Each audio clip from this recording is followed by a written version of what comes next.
ఇంట్లో మనవాడు ఉన్నాడు అనుకోండి, వాడు చిన్నవాడు, వాడు ఏడుస్తూ ఉంటాడు. నేను ఏం చేస్తాను? నేను ప్రయాణం చేసి వచ్చేసిన టికెట్ వాడికి ఇచ్చి చాలా జాగ్రత్త నాన్న ఆడుకో అంటాను. వాడు అటు తిప్పుతాడు, ఇటు తిప్పుతాడు, మన తిడతాడు, అలా చేస్తాడు, ఇలా చేస్తాడు. తాత ఏమార్చాడని తెలిసి చింప వదల పారేసి మళ్ళీ ఏడుస్తాడు. నేను ఓ వంకాయ పట్టుకెళ్ళి ఇస్తాను. కాసేపు అటు తిప్పుతాడు, ఇటు తిప్పుతాడు, నోట్లో పెట్టుకుంటాడు, చప్పరిస్తాడు, కింద పారేసి ఆఖరికి తాత ఏమార్చాడని మళ్ళీ ఏడుస్తాడు. పోన్లేను కత్తిరిస్తానా? ఇవ్వను. ఎందుకు ఇవ్వను? ప్రమాదం పిల్లాడికి. మనస్సుని లాలించడంలో మనిషి అలా లాలించాలి. ప్రమాదరహితమైన వస్తువు మనసుకి ఆలంబనంగా ఇవ్వాలి. ఇస్తే అది దాన్ని పట్టుకు తిరుగుతూ ఉంటుంది. ఇప్పుడు మంచి పుస్తకాలు, భగవన్నామం, దేవాలయం, గురువుగారు, సచ్చరిత్రలు ఇటువంటివన్నీ ఆలంబనంగా ఇచ్చారనుకోండి, అది అదే పట్టుకుంటుంది. దాని అలవాటు ఏమైపోతుందంటే అదే గుర్తు తెచ్చుకోవడం అలవాటై ఆఖరణ కూడా అదే చెప్తుంది. ఆఖరి ఊపిరిలో ఆఖరి కదలికలో అది చెప్తుంది. చెప్తే ఈశ్వరుడు ఏం చేస్తాడంటే, ఒకవేళ మళ్ళీ జన్మ ఇవ్వవలసి వస్తే వేదాంతాన్ని బాగా పట్టుకుని బాగా అనుష్ఠానం చేసి జన్మ పరంపర తగ్గిపోయి ఆయన యందు ఐక్యమైపోగలిగినటువంటి గొప్ప స్థితిని ఇస్తాడు. కంచికామకోటి పీఠాధిపత్యం వహించిన మహాస్వామి వారి దగ్గరికి, చంద్రశేఖరేంద్ర సరస్వతి స్వామి వారి దగ్గరికి ఒకప్పుడు తల్లిదండ్రులు పిచ్చి పిల్లాన్ని తీసుకెళ్లారు. తీసుకెళ్ళి అన్నారు, అయ్యా వీడికి పిచ్చి తగ్గేటట్టుగా అనుగ్రహించండి అన్నారు. ఆయన చాలాసేపు మాట్లాడకుండా అలా ఉండిపోయారు. ఉండిపోయి ఆయన అన్నారు, మీ సంతోషం కావాలా, వాడి అభ్యున్నతి కావాలా అని అడిగారు. ఏ తల్లిదండ్రులైనా ఏం అడుగుతారు? ఆ పిల్లవాడు అభ్యున్నతి అడుగుతారు. వాళ్ళు అన్నారు, వాడి అభ్యున్నతి కావాలన్నారు. అయితే వాడి పిచ్చి తగ్గాలని అడక్కండి అన్నారు. ఏమన్నారు వాళ్ళు? పిచ్చిలో ఉన్నాడు కదూ, కాబట్టి వాడికి కోరికలు లేవు, వాడికి రాగము లేదు, ద్వేషము లేదు. వాడికి తండ్రిని తెలిస్తే కదూ, తల్లిని తెలిస్తే కదూ, తోబుట్టువులని తెలిస్తే కదూ, వాడికి రాగమా ద్వేషమా ఏమీ లేవు. మరి ఎందుకున్నట్టు అంటే ఏదో ప్రారంధం ఉండిపోయింది. ఆ రుణశేషం తీర్చేసుకుంటున్నాడు. కొత్తగా చేస్తున్న కర్మ లేదు. పిచ్చి తగ్గిపోయింది అనుకోండి, వీడికి రాగద్వేషములు అలవాటై కర్మ చేసి పట్టుకుంటాడు, పునర్జన్మలలో కడతాడు. ఎందుకు వాడిని పాడు చేస్తారు? యోగి భ్రష్టుడై ఆఖరి జన్మకి ఈ స్థితిలో మీ కడుపున పుట్టాడు, పోషించి పంపించేసేయండి. వాడంతటా వాడు వెళ్ళిపోతాడు ఒక రోజున. అంటే జీవుడు ఉద్గమిస్తాడు. మీ రుణం తీర్చేసుకోండి. మీ ఇంట ఒక యోగికి అన్నం పెట్టామనుకొని ఒక్కొక్క యోగి బట్ట కట్టుకోడు. యోగికి అన్నం పెడుతున్నానని అమ్మ ప్రేమతో పెట్టి రుణం తీర్చేసుకో అన్నారు. పునర్జన్మయందు అంత విశేషం ఉంటుంది. కర్మ పునర్జన్మకు కారణమవుతుంది. ఇది సనాతన ధర్మమునకు ఆయువు పట్టు. ఇది బాగా పట్టుకోవాలి సుమా. మీరు నేను చెప్తున్నది కర్మ ఒకటి, పునర్జన్మ ఒకటి అని మీరు అనుకోవద్దు. కర్మయే పునర్జన్మ, కర్మయే ఫలితములను ఇస్తుంది. మీకు ఉదాహరణ చెప్పాలంటే, ఓ పెద్ద తటాకం ఉందనుకోండి, అందులో ఏం అలలు లేవు. పక్కన ఓ చెట్టు ఉంది, మర్రి చెట్టు. అరే ఒక్క అలలేదే, అద్దం కింద నుంచి కనబడినట్టు బురద కనబడుతోంది అనుకుంటున్నాను. ఇంతలో పైనుంచి ఓ మర్రికాయ ఒకటి కింద పడింది. కాయ పడడం కర్మ. కర్మ జరగగానే దాని ఫలితం కూడా ఉంటుంది. నీటిలో అలలు వస్తాయి. అలలకి కారణం కాయ పడడం. కర్మ చేస్తే ఫలితం ఉంటుంది. అలాగని మీరు కర్మలు చేయకుండా ఉండలేరు. ఏ కర్మ చేయకుండా ఉండడం కుదరదు. మీరు ఉన్నా మనసు చేస్తుంది. అందుకే శాస్త్రాన్ని ఆధారం చేసుకుని సత్కర్మకు అలవాటు పడితే అదే విడుదలకు కారణం. అందుకే పునర్జన్మ సిద్ధాంతాన్ని బలపరచి మాట్లాడేది ఏది అంటే సనాతన ధర్మం. అందుకే సనాతన ధర్మమునందు ఎప్పుడూ ఒక మాట చెప్తారు, ఉద్ధరేణ ఆత్మనాత్మానం. ఎవడిని వాడు ఉద్ధరించుకోవాలి. నాకు ఆకలేసింది అనుకోండి, నేను తినాలి. నాకు దాహం వేసింది అనుకోండి, నేను తాగాలి. నన్ను ఉద్ధరించుకోవాలనుకోండి, నేను ఉద్ధరించుకోవాలి. ఇందులో ఎన్నాళ్ళు ఉంటాను? మహా అయితే ఇంకో 20 ఏళ్ళు, కాదు ఇంకో 30 ఏళ్ళు. పూర్ణాయుర్దాయం అన్నారనుకోండి, ఇంకో 45 ఏళ్ళు. తర్వాత అయినా ఇది వదిలేయాలిగా. ఇది వదిలేసిన తరువాత జీవుడు మళ్ళీ ఇంకో శరీరంలోకి వెళ్ళాలిగా. అవి ఎన్ని కోట్ల జన్మలు పెడదాం అనుకుంటున్నావా? వద్దు, ఈ జన్మ పరంపర, ఈ అల్లరి నేను పడలేను అనుకుంటున్నావా? నిన్ను నువ్వు ఉద్ధరించుకోవాలనుకుంటున్నావా? కర్తవ్యాన్ని, ధర్మాన్ని దృష్టిలో పెట్టుకో. నువ్వు చెయ్యవలసింది నువ్వు చేస్తున్నావా శాస్త్రవిహితంగా? అదొక్కటే. నీకెందుకు అక్కర్లేని ఇతర విషయాల గురించి? అవన్నీ పెట్టుకుని పాడైపోయేది ఎవరు? చివరికి జీవుడు పాడైపోతాడు. అప్పుడు నిన్ను ఉద్ధరించేవాడు ఉండడు. ఇంకా సర్వనాశనం అయిపోతాడు. తులసీదాస్ గారు ప్రతిరోజు కాశీ ఒడ్డున గంగ ఒడ్డున కూర్చుని కాశీలో రామాయణం చెప్తుండేవారు. ఓ జమీందారు అటుగా వెళ్ళిపోతూ ఆగి తులసీదాస్ గారి వంక చూసి నిందించేవాడు, దుర్మార్గుడు. ఇలా అందరినీ కూర్చోబెట్టి రామాయణం మొదలెత్తాడు. వీళ్ళు అంత పని మానేసి వింటూ ఉంటారనేవాడు. ఆయన విని నవ్వేవారు. జమీందారు ఇంటికి వచ్చే వేళకి తులసీదాస్ గారు వెళ్ళి తలుపు కొట్టేవారు. ఆగ్రహంగా తలుపు తీసేవాడు. అయ్యా ఒక్క శ్లోకపాదం చెప్తాను వినకూడదా అనేవారు. బుద్ధిహీనుడా, నా ఇంటికి కూడా వచ్చావా, రేపురా అనేవాడు. రోజు వెళ్ళేవారు తులసీదాస్ గారు రామాయణంలో పాదం చెప్తానని. వినలేదు. కొన్నాళ్ళకి విసుగెత్తి నెలపోయాక రా అన్నాడు. నెలకి వెళ్ళారు. 3 నెలలకు అన్నాడు. 3 నెలలకు వెళ్ళారు. 6 నెలలు అన్నాడు. 6 నెలలకు వెళ్ళారు. ఏడాది పోయాక రా, ఏడాదికి వెళ్ళారు. ఆయన వినేవాడు కాదు. ఒకసారి వచ్చే ఏడాది రా అన్నాడు. ఆయన ఒక ఏడాది పోయాక వెళ్ళి తలుపు కొడదామని నించున్నారు. ఇలా చూశారు. ఎదురుగుండా పశువుల కట్టంలో ఒక ఎద్దు కందుల వెంట నీరు కారుస్తాను. గుర్తుపట్టారు తులసీదాస్ గారు. ఆ జమీందారే ఆఖరి స్మృతిలో పొలాల మీద పెట్టుకున్న వ్యామోహానికి దున్నడానికి ఎద్దుగా వచ్చాడు. ఆ కొడుకే నాగలి కట్టి కొరడా పెట్టి కొడుతున్నాడు. అయ్యయ్యయ్యో, మీరు వచ్చినప్పుడు ఒక్కసారి రామాయణ పాదం వింటే ఏమయ్యేవాణ్ణో. అది శాశ్వతం అనుకున్నాను. అక్కర్లేనివన్నీ మనసులో పెట్టుకున్నాను. ఇదిగో ఎద్దునై పశువుల కొట్టంలో నిలబడ్డాను అని మహానుభావుడు ఏడ్చాడు. పునర్జన్మ సిద్ధాంతాన్ని బలపరిచి సిద్ధాంతీకరించి పరమ సత్యమని మాట్లాడుతుంది సనాతన ధర్మం. అది ఏదో భ్రాంతిగా కాదు, పరమ సత్యం. దీన్ని నిర్ధారించారు. ఎవరికి ఏ జన్మనిస్తారు అన్నది నిర్ధారించి చెప్తుంది. మీకు కావాలంటే మీరు భాస్కరాయల గారు లలితా సహస్రనామ స్తోత్రానికి చేసిన వ్యాఖ్యానంలో ధన్య అన్న నామానికి వ్యాఖ్యానం చదవండి. ద్వేషభావంతో వెళ్ళిపోయాడు అనుకోండి, లేకపోతే ఏదో డబ్బు గురించి, పొలాల గురించి, ఇంటి గురించి, ఐశ్వర్యం గురించి, అధికారం గురించి, తన అందం గురించి ఆలోచిస్తూ వెళ్ళిపోయిన వాడు చీకట్లో అన్నం తినేటటువంటి వాడై దేని మీద వ్యామోహం పెట్టుకున్నాడో దాని కింద బతుకుతాడు. అందుకే భోషాణం పెట్ల కింద చీకటిగా ఉంటుంది. దాని కింద తేళ్ళు, జిర్రిలు చమాయింపుండి చేరుతాయి.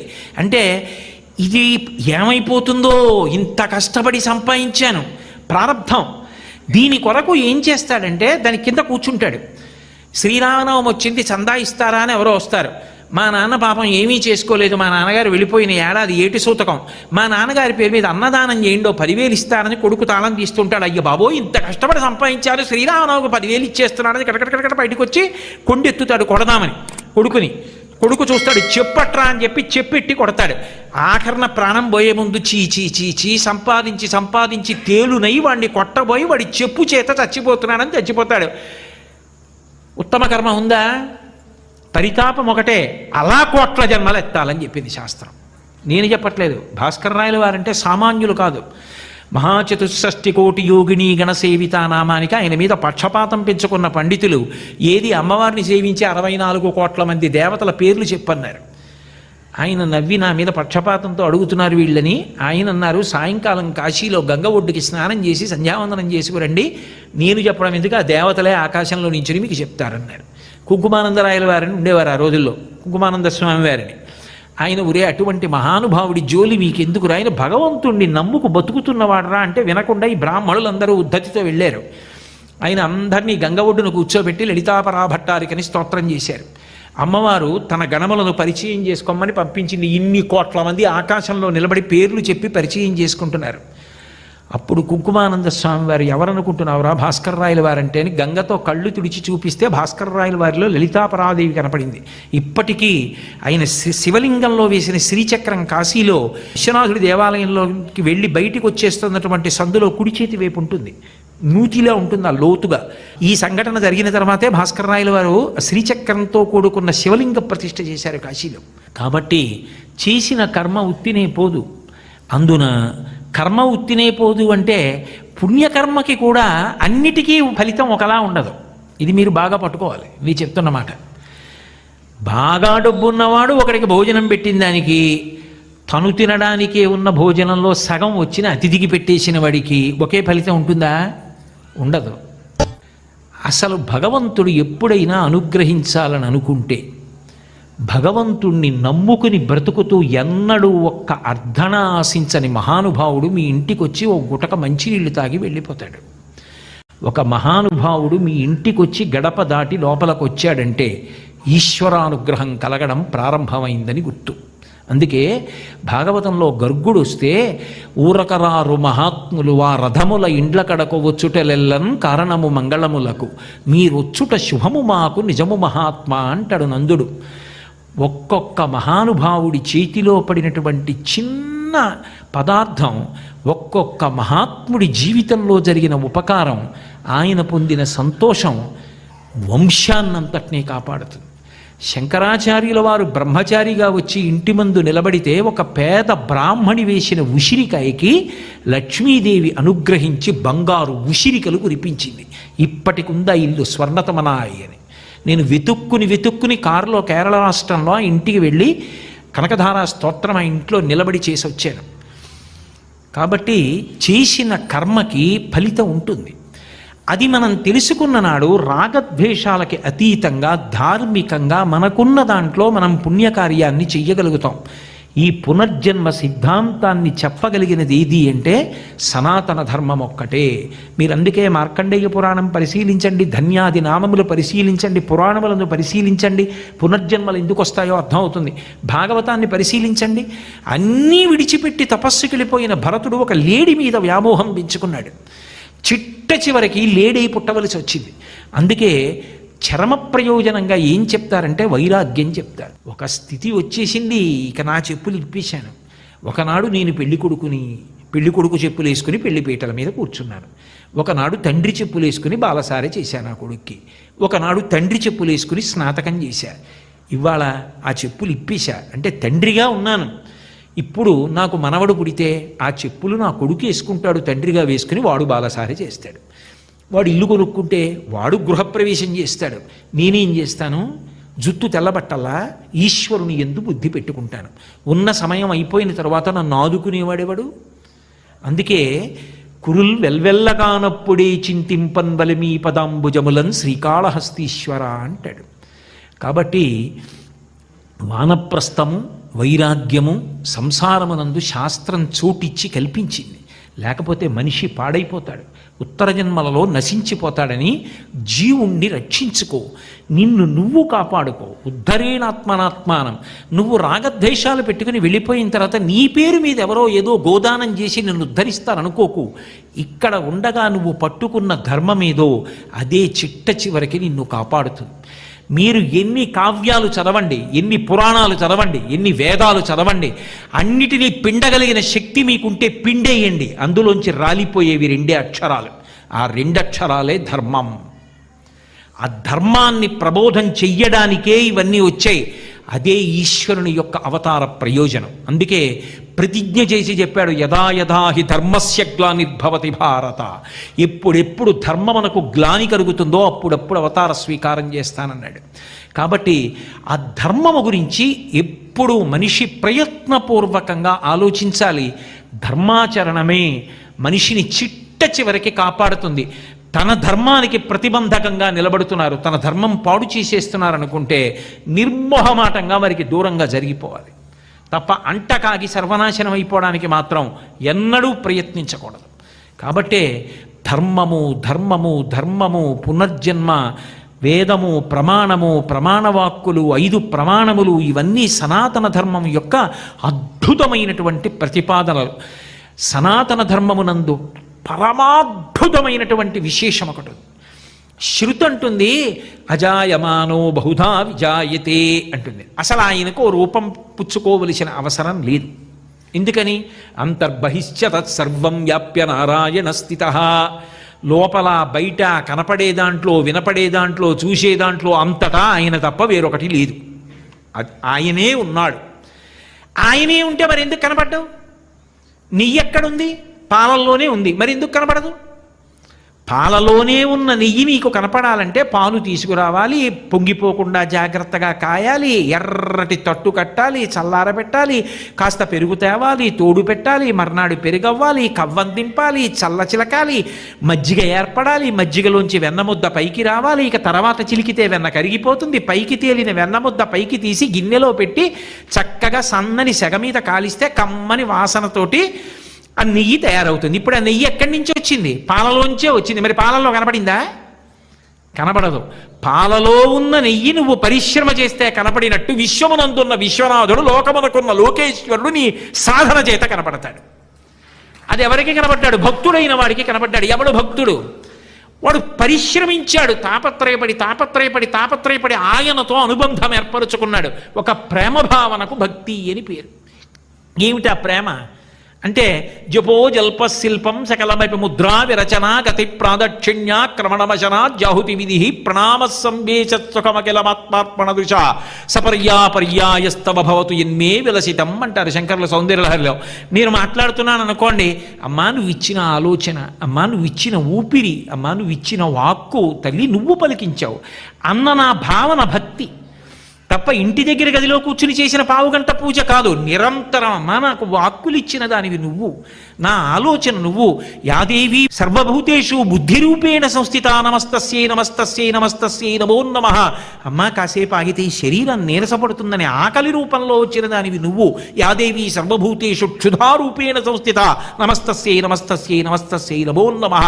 కాసేపాగి నిద్రపడితే అమ్మా నిద్రనిచ్చిన దానివి నువ్వు. యాదేవి సర్వభూతేషు నిద్రారూపేణ సంస్థిత నమస్తస్యై నమస్తస్యై నమస్తస్యై నమో నమః. ఇప్పుడు అసలు ఆ అమ్మవారితో అనుసంధానం లేనిది ఎప్పుడూ ఆవిడితో అనుసంధానమే. ఆ భక్తి, ఆ మధుర భావనుందే, అటువంటి వాడు ఒకనాడు కోరుకుంటాడు, స్వామి నిన్ను ఇలా చూడాలనుందయా అంటాడు. మనకి భగవద్భక్తి కలిగిన వాడెవరున్నాడో వాడి కోరికని కాదనలేక ఈశ్వరుడు వశపడిపోతాడు. ఇది సనాతన ధర్మమునందున్నటువంటి ఒక పరమాద్భుతమైన విశేషం. సర్వ జగత్తుకి నియామకుడు ఆయన ఎవరి మాట వినక్కర్లేదు. కానీ పరమ భాగవతోత్తముడైనటువంటి వాడు నువ్విలా చెయ్యి అంటే కాదనలేక వాడి మాటకి నేను వశపడిపోతాను, వాడి భక్తి అటువంటిదని వాడి కోసం లొంగిపోతాడు. అందుకు వస్తుంది అవతారం. అందుకు చెప్పుకున్నాడు పరిత్రాణాయ సాధూనాం వినాశాయ చ దుష్కృతాం అన్నాడు. ఆ భాగవతోత్తముల కోసం లొంగిపోతానన్నాడు. నిజంగా చెప్పాలంటే నరసింహావతారం ఎందుకు వచ్చిందండి? హిరణ్యకశిపుణ్ణి చెప్పడానికి వచ్చిందంటే తప్పు. అందుకు రాలేదు. అందుకు రావాలంటే ఆయన ఇష్టం వచ్చినప్పుడు వస్తాడు. పరమభక్తుడైనటువంటి ప్రహ్లాదుడి మాట నిజం చేయడానికి వచ్చింది. ఎందుకనంటే హిరణ్యకశిపుడు నించోపెట్టి అడిగాడు, విష్ణు ఉన్నాడని నువ్వు అంటున్నావు, లేడని నేనంటున్నా. హరి సర్వాకృతులంకలండనచు ప్రహ్లాదుండు భాషింప ఎందును లేడనుచు దైత్యుండు తర్జింప. ఎక్కడా లేడని నేను అంటున్నాను. ఏది ఉన్నాడని నువ్వు అంటున్నావు కదా, అంతటా ఉన్నాడంటున్నావు కదా, నేను ఎక్కడ చెప్తే అక్కడి నుంచి వస్తాడా అంటే ప్రహ్లాదుడు అన్నాడు, ఉన్నాడు, నువ్వు ఎక్కడ నీ చూపుడు వేలిలా తిప్పింది నిలబెడితే అక్కడి నుంచి వస్తాడు అన్నాడు. హరి సర్వాకృతులంకలండనుచు ప్రహ్లాదుండు భాషింప ఎందును లేడనుచు దైత్యుండు తర్జింప. శ్రీనరసింహకృతి దల్చనచ్యుతుడు నానాజంగమస్థావరోత్కర గర్భంబులాన్ని దీశముల రుద్దండ ప్రభావంబునన్. ఏమో ఎక్కడాగుతుందో చూపుడు వేలు, ఇలా స్తంభంలో ఆపుతాడో, పండులో ఆపుతాడో, బలలో ఆపుతాడో, కుర్చీలో ఆపుతాడో, పంచెలో ఆపుతాడో, ఎవరికి తెలుసు? ఎక్కడ ఆపితే అక్కడి నుంచి రావాలి. ఎందుకు రావాలి అంటే ఇందుగలడు అందులేడని సందేహము వలదు చక్రి సర్వోపగతుండెందెందు వెతకి చూచిన అందందే గలడు తానవగ్రని వింటే. భక్తుడి మాట నిజం చెయ్యాలి, లేకపోతే ప్రహ్లాదుడు ఏమైపోతాడు? తన భక్తుడి మాట నిజం చెయ్యడానికి బ్రహ్మాండం అంతా ఒక పెద్ద నరసింహం అయిపోయింది. హిరణ్యకశిపుడి చూపుడు వేలు స్తంభం మీద ఆగింది, అందులోంచి వచ్చాడు. భక్తుల మాట నిజం చెయ్యడానికి పరమేశ్వరుడు లొంగిపోతాడు. లొంగిపోయి అవతార స్వీకారం చేసి అందరి కళ్ళకి కనపడడానికి వీలుగా రూపాన్ని పొంది వస్తూ ఉంటాడు. వేదాహమేతం పురుషం మహాంతం ఆదిత్యవర్ణం తమసస్తు పారే సర్వాణి రూపాణి విచిత్య ధీర నామాని కృత్వాభివదన్ యదాస్తే అంటుంది పురుష సూక్తం. అసలు ఒక నామము ఒక రూపము లేనటువంటి వాడు అనేక నామములను అనేక రూపములను ఎందుకు పొందుతున్నాడంటే నిన్ను ఇలా చూడకుండా నేను ఉండలేనని అడిగినటువంటి భక్తుడి యొక్క కోరిక తీర్చడానికి ఆ ఉన్న ఒక్క పదార్థమే ఇన్ని రూపాలు ఎత్తింది. వేదోద్ధారణ మందరాభరణ పృథ్వీధర్మ నిర్మాణ ప్రహ్లాదత్రాణ బలిప్రతారణ నృపాహంకార నిర్వాపన వైదీహీ రమణ ధనంజయ జయ వ్యాపార పారీణ క్షోణీ దివ్యత్కరుణ తమోహరణ తండ్రి వెంకటేశ ప్రభో అంటారు. అన్ని రూపాలు తీసుకున్నాడు. భక్తుల మాట కాదనలేక పరమేశ్వరుడు వశవర్తి కావడం పరమాద్భుతమైనటువంటి విశేషం.